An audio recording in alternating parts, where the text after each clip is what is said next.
Genshin Impact is a game that caught my attention a long time ago. There are just so many strange keywords at play when trying to describe this game. The biggest being, it's a Zelda Breath of the Wild type game.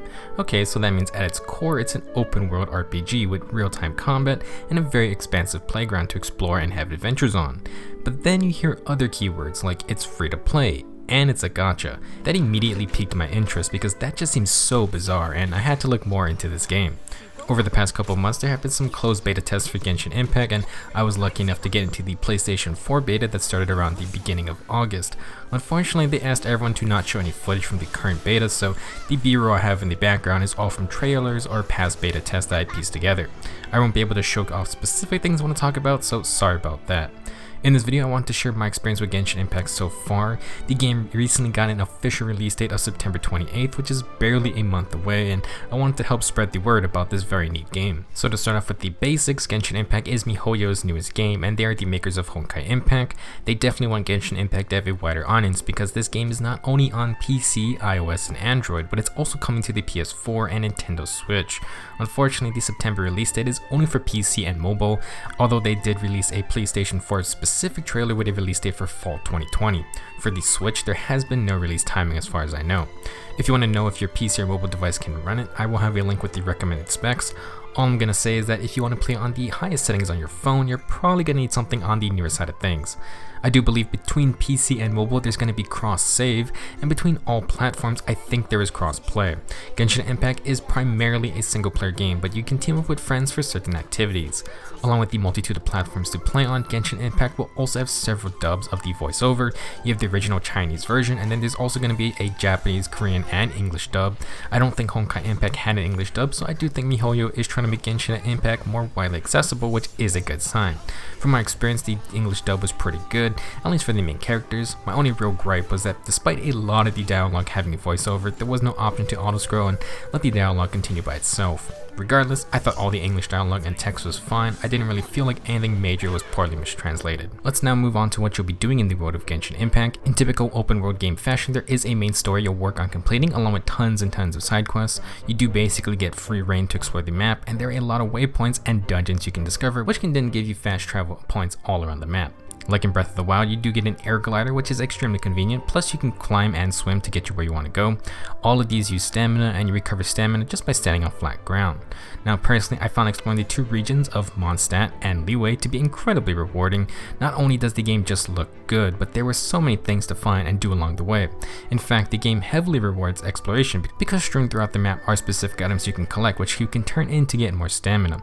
More stamina means you can fly farther, climb higher, and swim longer, which in turn makes it easier to get around the terrain. Stamina is also important for the combat in Genshin Impact, and that's what I want to talk about next because it also plays a role in exploration. In terms of the combat system, it is quite simplified because this game is meant to be played on mobile phones. Characters have one weapon type. For example, the main character has a sword, but there are also bows, magical tomes, aka catalysts, pole arms, and then perhaps my favorite so far, the good old claymore. Weapons have a basic multi-hit attack just by hitting the attack button, and some come with charge attacks which do consume some stamina. The dash, move, and sprinting also consume stamina, so having more stamina is very beneficial all around. Now, along with one basic attack button, characters have one elemental main skill and one special elemental burst skill. They also have a variety of passive talents. If you've seen combat in Genshin Impact, you may have seen various elements, and each character is tied to one element. The 7 elements in the game are Pyro, Hydro, Electro, Anemo, Cryo, Dendro, and Geo. The main combat loop in Genshin Impact comes from the fact that different elements coming into contact with each other create different elemental reactions. It seems a bit complicated at first, but it's simple enough that I think most players will understand it once you try it out. Let's look at the simplest interaction to understand. Enemies inflicted with Hydro or water that then get hit by Cryo will become frozen. Makes sense, right? While you will mainly need to use a character skill to inflict an element on an enemy, the environment can also apply elements. For example, enemies standing in water will have Hydro on them, so bringing Cryo makes the encounters super easy because you can just freeze enemies over and over. Another example is that when it is raining, you can bring Electro, which will chain to all the enemies. My favorite example, which is shown in the trailers, I think, is that you can light the grass on fire with Pyro and then use the main character's animal special, which creates a giant tornado, and the tornado will then become a fire tornado. It's a really fun system and doesn't require too much thought at the basic level. Most elements will have some kind of interaction with each other. While each character only has one element tied to their skills, you actually can switch between 4 characters at a time. Building a party with the right elements and comboing their elemental reactions is how Genshin Impact's combat functions. These elemental reactions also affect you though, so enemy mobs will sometimes set up combos of their own. In terms of multiplayer gameplay, each player won't be able to control 4 of their own characters. If you have 4 friends in, you each get 1 character. If it's only 2 people, then they each get 2 characters. I didn't spend a lot of time in multiplayer, which did have matchmaking by the way, but I definitely imagine things are a lot different with 4 actual players running around instead of just you by yourself. Now before I get too sidetracked, I did want to mention that the elements also play around exploration. For example, with Cryo you can freeze bodies of water to then walk on. With Geo you can create rock formations and use those as stepping stones to recover stamina when climbing really tall cliffs. You will also need certain elements to solve certain puzzles. The elements are actually deeply tied into the main story as well, so I do feel like the game does a good job at incorporating the game mechanics into the world. With all of this open world to explore, how is Genshin Impact a free-to-play game? While the core game is an open world RPG that you can play for as long as you want, it is also a gacha game with multiple game aspects. That is definitely going to be a downside for some people. For starters, if you want more characters, you're going to need to summon them via the gacha system.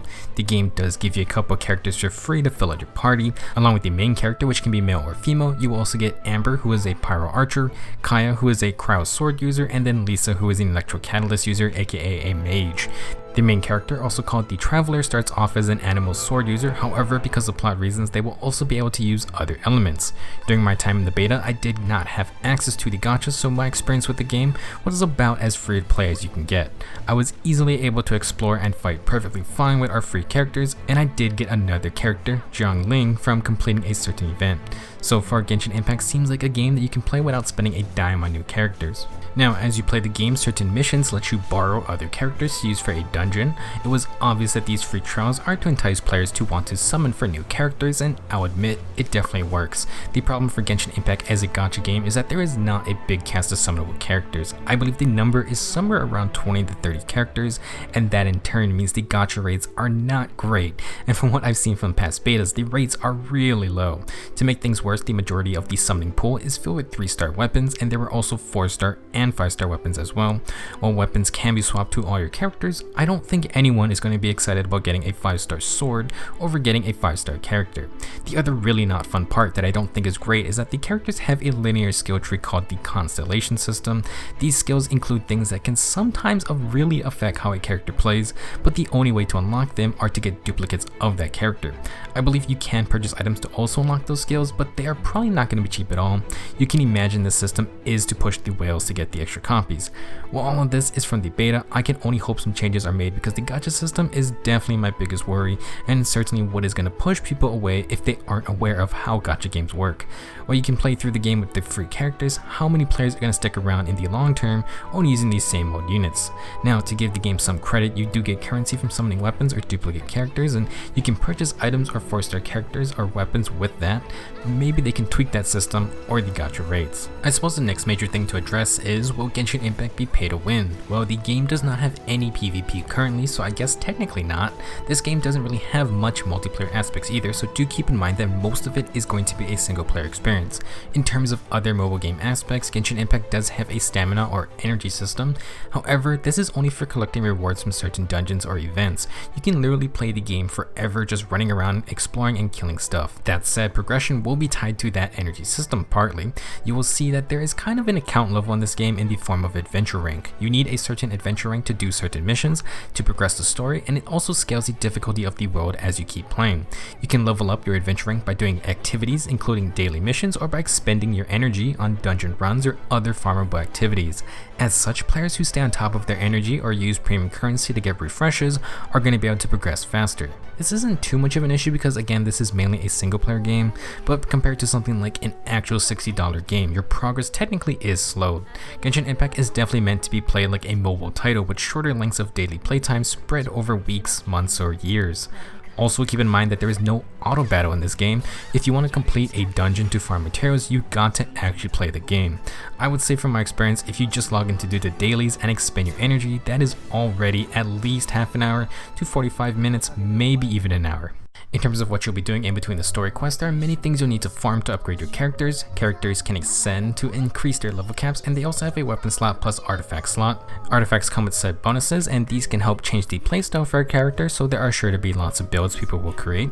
For all of these things, you're going to need materials, and these will come from defeating monsters, collecting plant and food items, or even mining ore materials. I felt like leveling up my characters wasn't too much of an issue, but again, I did not have the gacha to get more characters, so I can definitely see how if I wanted to upgrade more and more adventurers, then that would require more playtime.